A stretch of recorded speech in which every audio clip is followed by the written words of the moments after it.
नमस्कार मंडळी. कमळी मालिकेत नवीन ट्विस्ट आला आहे. मालिकेत दाखवल्याप्रमाणे काही दिवसापूर्वी वार्षिक परीक्षा झाली. त्या परीक्षेत कमळीला चांगले मार्क मिळू नयेत म्हणून अनिकाने अनेक प्रयत्न केले. मात्र कमळी येणाऱ्या प्रत्येक संकटातून बाहेर पडली. आता मालिकेचा एक प्रोमो लक्ष वेधून घेत आहे. झी मराठी वाहिनीने कमळी मालिकेचा प्रोमो शेअर केला आहे.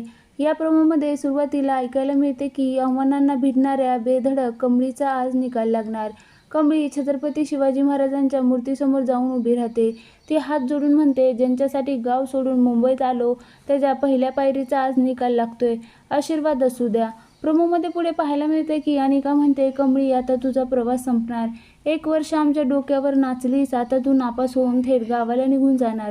पुढे शिक्षण मंत्री विशंभर राजे शिर्के यांची एंट्री होते.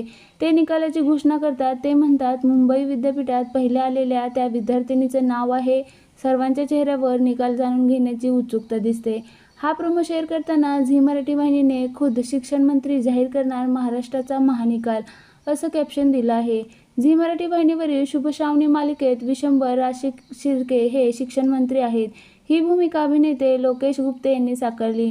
आता मालिकेत पुढे काय होणार, निकालात कोण बाजी मारणार हे पाहणं महत्त्वाचं ठरणार आहे.